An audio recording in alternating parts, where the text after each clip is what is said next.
You see, Cade Bell reposted the Player of the Week thing, and his nickname for Eli is the Louisiana Baba Yaga.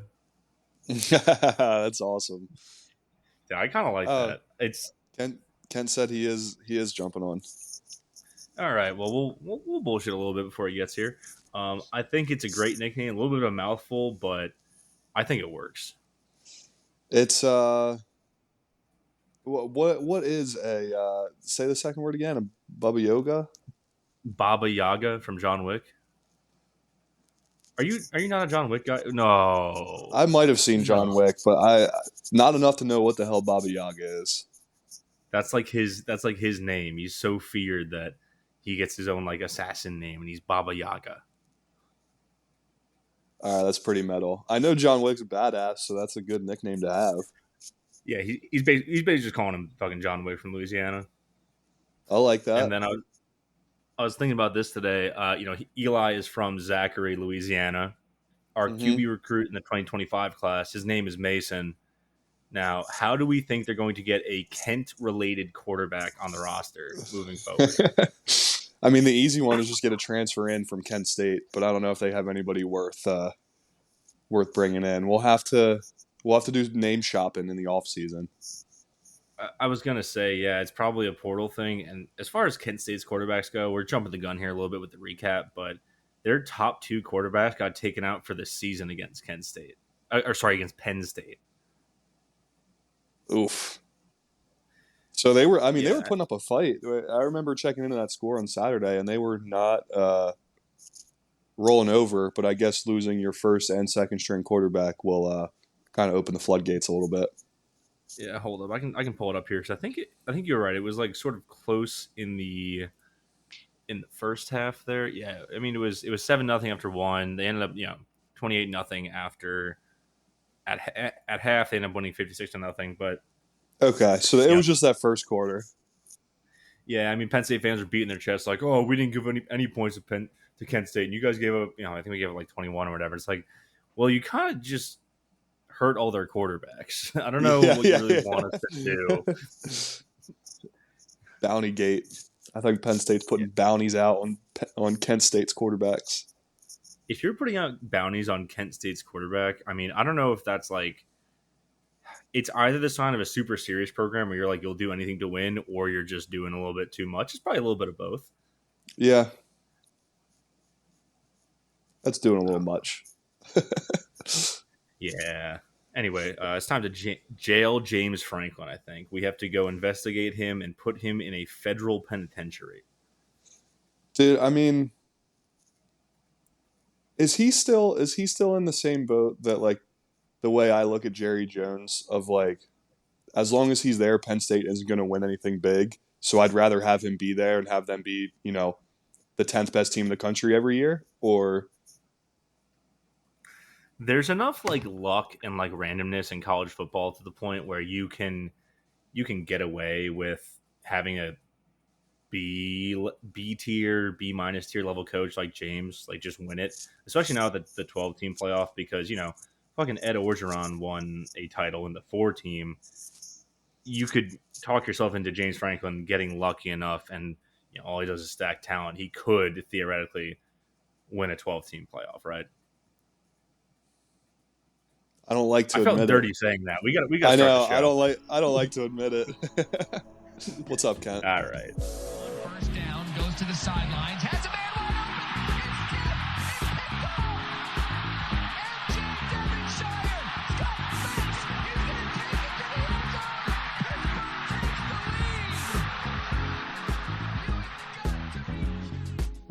He loves those moments. It reminds me of last year in the Garden against St. John. And guys just stepped up. Blake hits a what the hell 3. We're like, what are you doing? And he's done that all year. Klicka out to Bizzario.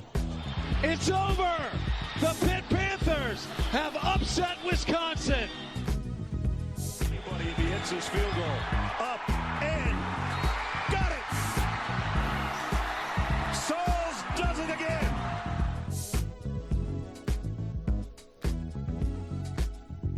What is up, everybody? Welcome back to Simplify Podcast. I'm your host, Zach Kaminsky. I'm joined by my two co-hosts, Mason Kling and Kent Vanderwood. We'll start off with Mason. How you doing tonight? Doing well.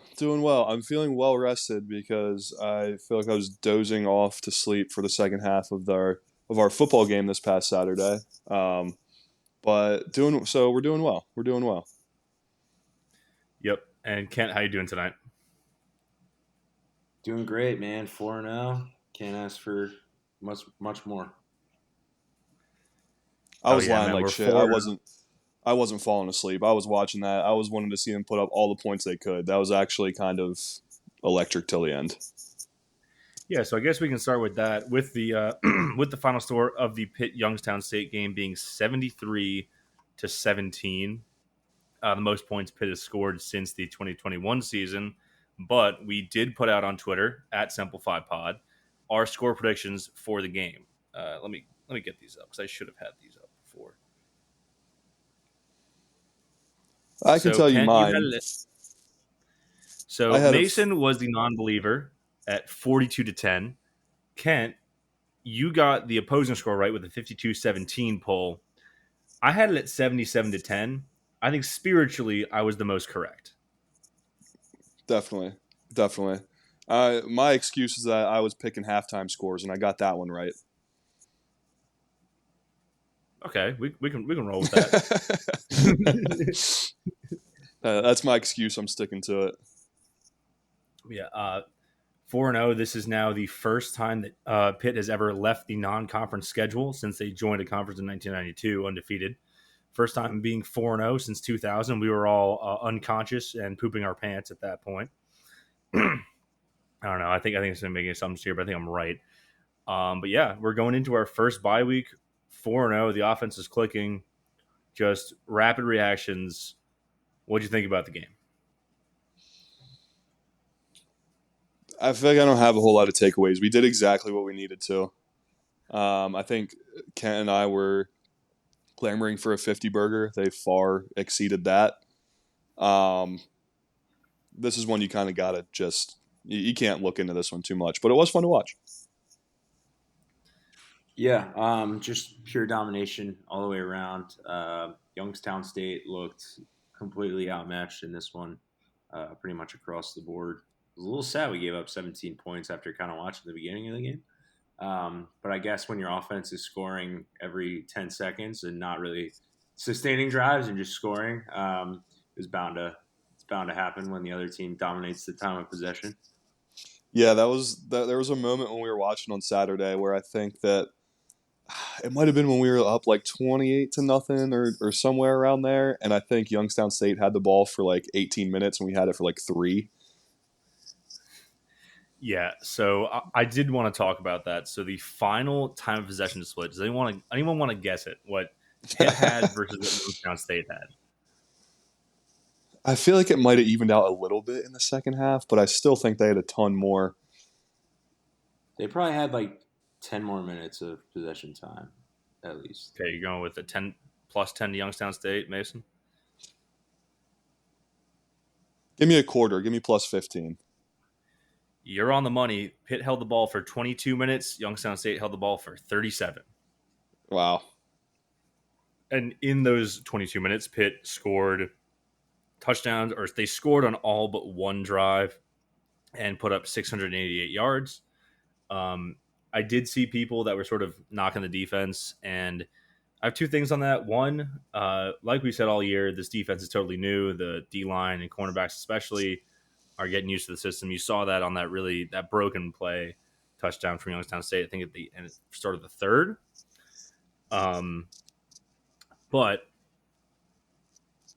the other thing is that with a time possession where your defense is on the field for 15 more minutes than your offense, they're gonna get beat, I think, in any game that you ever play. Yeah, that's a lot of time for the defense to be out there. That's a game that you should be. Like, if that's a Power 5 opponent and that's the time of possession, you're losing that game. So this was just like an outlier. I mean, I don't know. If you're scoring like that, you're not going to lose, hopefully. Yeah, I guess you're right. If you're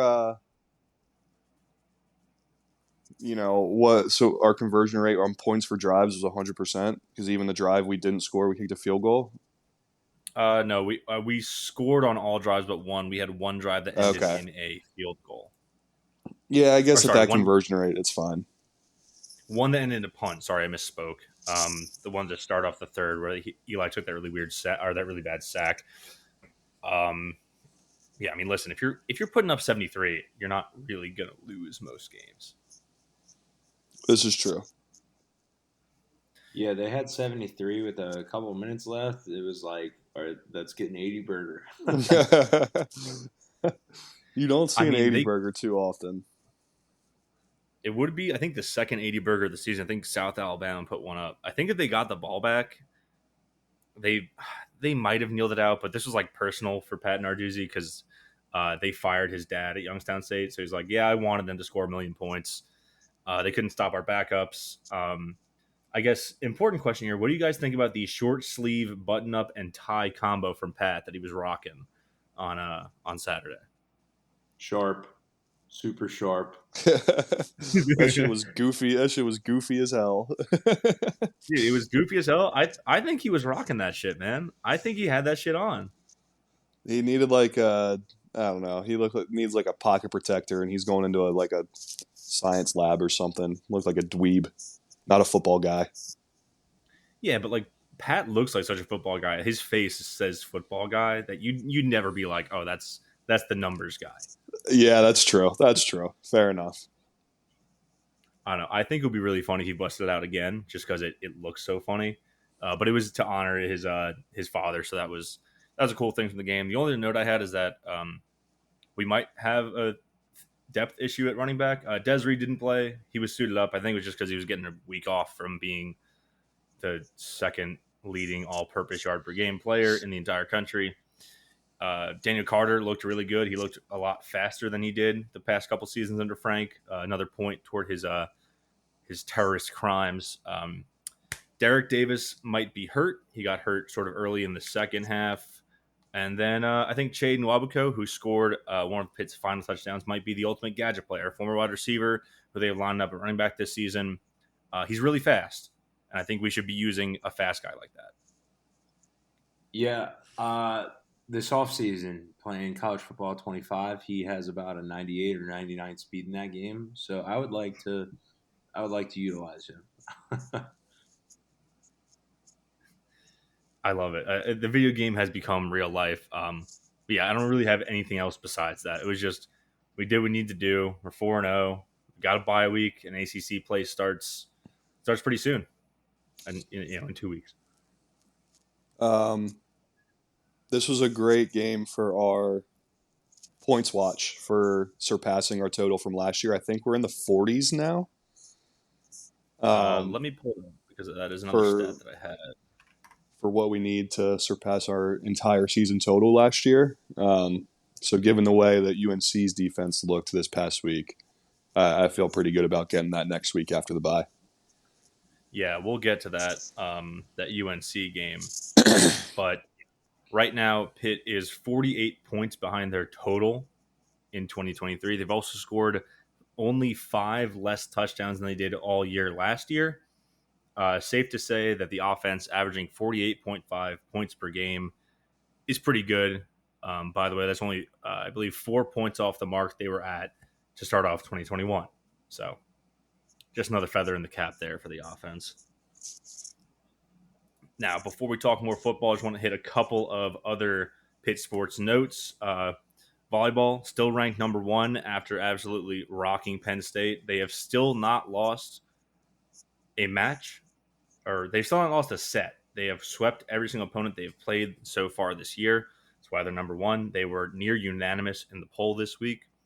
And for the first time ever, there are now 2 number 1 teams on the Pitt campus. This just dropped, but the men's soccer team, who started the year unranked, is now number 1 in the soccer poll. It's their first time being number 1 since the 2020-2021 season. That's sick. I did see that right before we started recording. That's pretty cool. Yeah, especially starting the season unranked. I think they were number 3 at one point. But to get in that number one spot with volleyball, the hill is rocking. Pitt football up next for number one ranked team in the country. Just wait on it. I mean, hey, if enough teams lose, I think we could be ranked. There's a possibility that football could be ranked starting next week, depending on how it shakes out. Yeah. I think it might take another win over UNC, but Yeah. I mean, right now we're 30th in the poll, I believe. So I was going to say 30th, like 37 votes or something. 37 votes. Yeah. A couple of the other polls out there. I don't know if it's polls or computer systems, but CBS Sports I think had us in the 25 spot. And I'm blanking now, but one other newspaper reporting site had us in the top 25 as well. So we're definitely on the radar there. Yeah, we're turning heads now. To quickly recap the week that was, week 4, we'll start out in the ACC. First with the Friday night game, Stanford 26, Syracuse 24. First ACC game for Stanford, and Syracuse blows it in horrendous fashion. They gave up 10 points in the final, I think, 5 minutes, maybe longer. But on a fourth down play, they don't cover Stanford's best player, and then Stanford kicks a game-winning field goal. And Kyle McCord looked really bad. He threw 2 really bad picks in this game. So I just want to give myself some flowers here. I was right about Syracuse. I was right about Kyle McCord, and it was very funny for them to lose in that manner. Yeah, so I mean, Stanford winning their very first ACC game is they probably heard the entire offseason of people saying they might not be very good in this conference, and they said, "Hey, we're going to beat Syracuse at least." Yeah, that's damn right, and they ran the ball really well in that game too. Just going down the scores here, Miami beat USF 50-15, took care of business against a G5 team. Louisville beats Georgia Tech 31-19. So they're sort of positioning themselves in the conference race now. Georgia Tech now with 2 conference losses might be out of it. Clemson 59, NC State 35. Clemson has rebounded really well since their week 1 loss to Georgia, but I don't know really how much to put into it because I think NC State might be really, really bad. Yeah, because I'm looking at the box score right now. It looks like NC State scored like 21 kind of garbage time points in the fourth quarter. So might not have, even though it looks a little better that they put up 35, probably wouldn't have if Clemson kept their foot on the gas. But also, Cade Klubnik looked pretty darn good. So if they can get him rolling, Clemson, is back in the conversation and win the ACC, I think. Yeah, that'll be obviously a team to watch here as that game leads up to Acrisure Stadium in November. So yeah, they look good right now. Could make for a great game on that. Hoping that both teams keep winning and they flex that out to a night game or at least a late afternoon game. That would be ideal in my mind. Ideally for me, I think that would be a 3:30 slot. So you kind of get there, it's daytime, sun sets over the stadium. Atmosphere is still really good for a 3:30 kick at the AC. But yeah, Clemson looks really good right now. NC State, going to eat crow on that. I thought they'd be good, and they are actually really bad. They also benched Grayson McCall for some reason. I don't know why they're doing that. Speaking of teams that look really bad, JMU 70, UNC 50. JMU had 53 at the half and took their foot off the gas here. This game was so bad that Mac Brown had to put down rumors about him retiring after this game. Yeah, wasn't he? I didn't see the video, but I saw reports that he was like getting kind of emotional in the post-game presser. That's bad when you get beat and you start tearing up on the podium. That's all I'm saying. Well, wasn't the story that he told his team at halftime if they lost, he was going to retire? There was some, I don't know the exact details because I wasn't looking too hard into it, but there was a rumor that he was going to retire after this game and he had to put it down in the media. But all I'm saying is that Pitt has a chance to do something very funny in 2 weeks. If that's a real story, that's crazy. What an ultimatum. Fellas, you're playing like shit. If you don't figure it out, I'm done. I'm pretty sure that was the story. Or maybe I might have read it wrong, but I'm pretty sure that the story was, Like, yeah, he was like, fellas, if we don't figure this shit out, like, I'm gonna retire. I'm gonna quit. Like, trying to motivate his players, and then after the game, he was like, nah, psych, I'm not quitting. Like, He's Okay, just I'm pulling up the gaslighting his story. players. I'm pulling up the story here. Give me a second to get this going. So this is from Yahoo Sports. This is from Ian Castleberry. The blowout loss was so disheartening that head coach Mac Brown said he told his players afterwards that the result was his fault and he would step down if the issues in the program couldn't be resolved. okay, so it was after the game he told his team. I saw that he told his team if the issues couldn't be resolved. I thought he meant in the second half. I wish that's what it was, because that would be so funny. Okay, misinterpretation on my part. Sorry, folks. I think let's not let the truth get in the way of a funny narrative here. This is our story. Maybe that's actually what happened. But the Yeah, so I guess if they're not fixed, and listen, JMU was throwing the ball all over the yard. We'll talk about this more next week, but UNC looked really bad. Their special teams looked bad. Their quarterbacks looked bad. I called a earlier than usual UNC collapse this year, and boy, did it happen. Run through the rest of the ACC real quick. Rutgers beats VT at home 26-23. Kyron Drones looked really bad. They have probably taken themselves out of the race for being any sort of dark horse contender. SMU whooped up on TCU 66-24 or 42 while getting outgained by TCU. TCU had a bunch of turnovers and bad special teams play. Duke beats Middle Tennessee 45-17, and BC beats Michigan State in the red bandana game 23-19. And then just want to shout out here Florida State for getting on the board against powerhouse undefeated Cal 14-9. Doozy of a game. What a doozy. I was watching the end of that one. It was awful. It was so Cal's O-line can't block.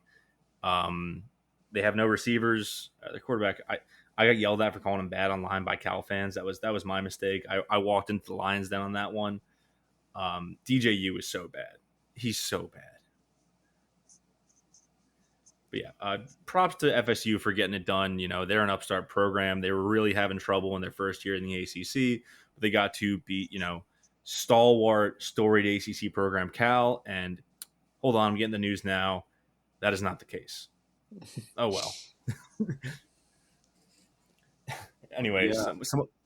Go ahead. Bodes well though for Panthers. Next two games coming against UNC and Cal. If that's the way those two teams are playing, let's keep this thing rolling. Hell yeah! And then really quick, some other scores we had our eyes on this weekend. Utah beats Oklahoma State 22-19. This game was not as close as it was. Cam Rising was out, but Utah still choked the life out of Oklahoma State. It was not a particularly fun game to watch, but it was really funny in real time for all three of us to realize that they were playing Zach Wilson's brother, who looks exactly like him and plays exactly like Zach Wilson. Yep. He was, had the headband going. He was, making good throws, making bad throws. It was exactly like watching his older brother. Yeah, way to pull out a win for us, Zach Jr. For our preseason pod bet, that was a big win. So, yeah. Yep, we're rolling with Utah. A couple other scores around the Big 12, just keeping track of teams we've beaten. West Virginia beats Kansas 32-28 on a last-minute touchdown to sort of buoy that second comeback win against them. And Cincinnati whooped up on Houston 34-0. So the two Power 4 teams we have beaten are now both sitting at 2-2, I believe. I think Cincinnati might be 3-1, but the resume builders, it's good. It's good to have on there. Now, usually this is the part where we preview the next Pitt game. However, it's not happening for another week and a half. So we're here to tell you about the games you can watch while Pitt isn't playing. And I will say that week 5 is sort of a substance abuse sort of slate. All the good games are at night. But real quick, I'm going to run through the weeknight and the early slates, get you a couple games you get on your TV. Stop me if I miss a funny or Christmas game that you guys want to put in here. So first up on the weeknight, Friday night, for Virginia Tech versus Miami. VT did not look good against Rutgers, but it is sort of a rivalry game they have dating back to the Big East. It could be pretty good. VT had high preseason hopes, but sort of the best game on a Friday night. I think it's going to be a good one to watch. In the noon slate on Saturday, you've got OK State versus Kansas State, both coming off some pretty bad losses. K-State got beat really bad by BYU in the late slot on Saturday, but both teams with Big 12 title hopes trying to rebound here. In the 3:30 slot, we've got Louisville versus Notre Dame. Louisville's looked pretty good in the opening weeks of the season. Notre Dame has looked good, shaky, good, sort of ping-ponging back and forth. We'll see if Louisville can take care of business there.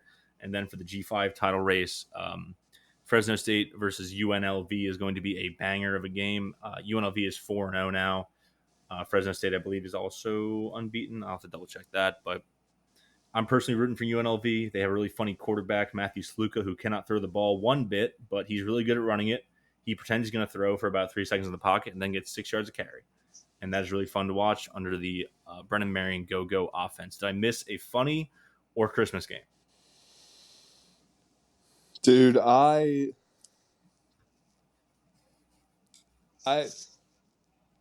think my Wouldn't It Be Funny is going to be Stanford over Clemson. I feel like people were really down on Clemson after, the first game of the season. They then bounced back and are kind of, at a better point. People are kind of rising on them again. Would be very funny to Stanford to just come in and do the thing again and beat another ACC team, one that's trending upward. So I think that's going to be my Wouldn't It Be Funny of the week. Is that one at Clemson? So it's in Death Valley too. So yeah, would be extra funny to go into their house and do it. Yeah, that is 7:00 on ESPN. That would be actually hilarious. Before I dive into the good slate, the night slate here, just around the ACC, Boston College hosts Western Kentucky at 12:00 on ACC Network. NC State gets NIU on the CW. I think NC State could lose that one, seeing as NIU beat Notre Dame. Syracuse gets FCS Holy Cross. We talked about Louisville and Notre Dame. Wake Forest gets Louisiana on the ACC Network 3:30. 4:00 on ESPN2, Duke hosts North Carolina. Duke, by the way, unbeaten. And then 8:00, Florida State goes to SMU. We'll see if Florida State gives SMU the same treatment they did Cal on their Welcome to the ACC game, but I get the feeling that SMU might take care of business there. Now, on to the night slate. This one is actually a banger of a night slate. You've got pretty much two fantastic games in each of the night and the late night windows. First up, Bama, Georgia, 7 p.m. on ABC. Both teams coming off a bye. Both teams have looked really good. Bama looks like it's not even lost a step under first-year Bama head coach Kalen DeBoer, and Georgia they played with their food against Kentucky, but I mean, honestly, it's Georgia. They struggle early, or they look slow early in the season. I'm very, very excited to watch this one. This one is in Tuscaloosa, I believe, too. So this one should be just an absolute 12-round boxing match. I assume this one goes down to the wire. Yeah, this feels like a game that both these teams can definitely make the playoff, have a pretty good shot at making the playoff. But if one of them drops another game, this could be that one where they come back. We're talking about playoff picture a couple weeks from now. This is the game we're going to be coming back to. Kind of referencing, how. See, here's my thing. I think that both of these teams are well regarded enough to that they can drop 2 games, because I believe that they both still have Tennessee, and I believe they both still have Ole Miss. So I could see them, letting in a 10-2 Bama or Georgia, just because I would assume that any of their losses would be fairly close. I think really what this game means for the playoff picture is the bye. You're playing for the bye, and while this doesn't matter in the SEC, is the SEC still doing divisions this year? Is that a thing? Oh, that's a good question. I know they were talking about getting rid of that. Let's see, SEC. No, they are just doing overall. There are no divisions. Nice. Is that true? Let's check the SEC website. I mean, winners in the driver's seat for sure. Yeah, you're looking at getting to the SEC championship game in Atlanta, and then possibly locking up that first round bye in the playoff. You guys have a team in this? You guys think one team's going to win? Give me Bama for the bet. Yeah, I'd love for Bama to win this one. They're underdogs at home, so Ooh. I feel like that does not happen very often. I'm sure there's probably a cool betting stat to do with that, but I don't have it, so I'll do some research. But roll Tide this weekend. I do think Alabama's going to win as well. So if you type in last time Alabama, the first result is last time Alabama was an underdog at home. Do you want to guess?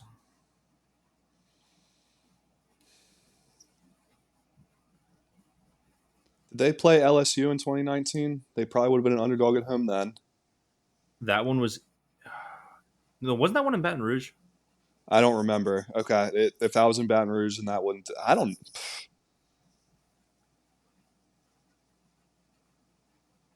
Just give me a guess for the year.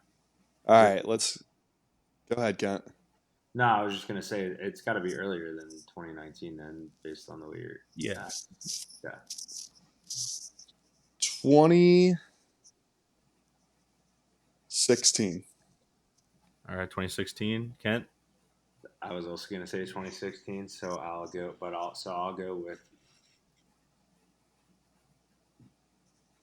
20. I'll say 2017. All right, 2017. So you guys were kind of close. The last time Alabama was a underdog in any regular season game was 2015 against Georgia. Okay. However, that game was on the road. The last time Alabama was a home underdog was 2007 against future national title winning team LSU. That's crazy. Wow. All right. Well, I think I know what I'm doing with my money this weekend. I'm pretty sure they won that game too. Hold on, 2007 Alabama. We're doing a lot of typing on this. We're doing a lot of research. This is great for... No, they did not win that game. They were 7-6 that year. That's my bad. My bad. What was the score of that game? Do you know? They beat Alabama 41-34. That was in Saban's first season, by the way. But also in that same time slot on NBC is Illinois at Penn State. I believe this is a whiteout game. Illinois has looked really good. We didn't talk about this in the recap, but they beat Nebraska on the road in overtime. Illinois is now 4-0. Penn State also unbeaten. This is probably by far the second best game in the slot. Last time they played, they had the 9 overtime game. Oh wow, yeah. I forgot about that game. That unlocked a memory. Where were we where we were getting updates on that game? Was that before the Clemson tailgate Was that the Clemson tailgate in 2021? It definitely could have been. I remember. Yeah, I think that checks out. 9 OT. Yeah, yep, that's right. I still got it in me. Yeah, I think that Illinois has looked really good. I don't know if they're going to be able to pull it off on the road, but Brett Bielema has done a really good job with this team. Over the first 4 weeks of the season, I'm hoping they can pull it off. And then late night in the substance abuse time slot, we've got Wazoo at Boise State at 10 p.m. and Arizona, Utah at 10:15. These are just 2 banger games. Wazoo has looked really good to open the year. They had a double overtime banger last week. Boise State, Ashton Genty is probably the best running back in the country, not named Desmond Reed. And then Arizona, they could score a lot. They might not because Utah's defense is really good. But if they can, this might just be a ton of points because I don't think the Arizona defense can stop anything that Utah does, especially in the run game. Especially if Cam Rising is actually back this week. Every week, I feel like it's 50-50 if he's going to play. I don't even think it's 50-50 at this point. It's like 25-75. He's just always out. We'll take more. Uh, What's Zach Wilson's brother's name? We'll take more Zach Wilson Jr. Isaac. content. Isaac, yeah. We'll take Isaac Wilson content. That's fine. All right, we're doing our warm stuff. We were talking about this. Do you think that Zach Wilson and Isaac Wilson have beef over them going to rival schools?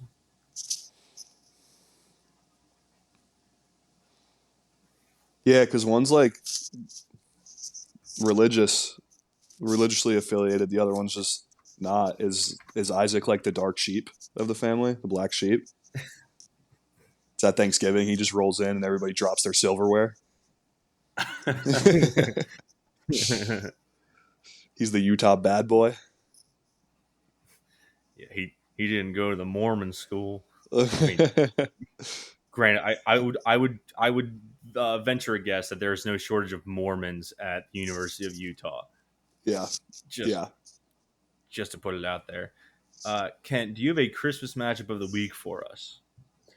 Yeah, I was studying the board. We got a lot of double red and double green games this week. Not a whole lot of good matchups. We're gonna go with Michigan State, Ohio State. It's 24-point spread, 7:30 p.m. kickoff. It's in East Lansing. I have high hopes for the Spartans to at least cover in this one. I don't. I mean, just because it's the matchup of the week, I like the over in this game more so than any spread. That's your matchup. Yeah, I'm looking at the board too, Kent, and you're right. There are not a lot of red on red. That's what I'm saying. A lot of red on red, a couple of green on greens. I think North Texas plays somebody else green. Yeah, I don't know. Wow. Do you think there will ever be a week where we don't have a Christmas matchup? I'm sure we could like dig and find one, but We might have had weeks in the past that didn't have one. oh yeah, because wasn't the Christmas matchup of the week one time like the D3 game or something? Yeah, I have picked a D3 game before. Kent's over there changing tabs to every single level. He's going through FCS. He's going through everything. Did we ever get a ruling on if silver was considered a Christmas matchup color in time of need? Like silver Tinsel, bells. snow. I don't know. I'm trying to expand the palette here. It has to be like it can't be a team that's just wearing like a regular silver jersey. Like they have to be doing like some chrome, like Christmas ball looking helmets or some shit. So we're talking like Oregon style Yes. reflective. I think Yes. KU Yeah. does one. Okay. All right. Good to keep in the back pocket. I'll have jersey notifications and uniform drops. I'll keep the notifications on for that one. But all right. You guys got anything else? No. Yeah, I mean, listen, all I got to say is Pitt doesn't play this week. Enjoy being 4-0. Enjoy being in that receiving votes category, and just Take your girlfriend It's apple a good- picking. take the girlfriend apple picking. It's a good week to be a Pittsburgh Panther. That's all I can say. Yeah. So that'll do it for us. This has been Simplify Podcast. You can follow us on Twitter at SimplifyPod. If you like the show, give us a follow on your podcast app of choice. Rate us 5 stars. It helps us out a ton. We'll see you next week. Hail to Pitt. Rank the Panthers. I like it. That's good.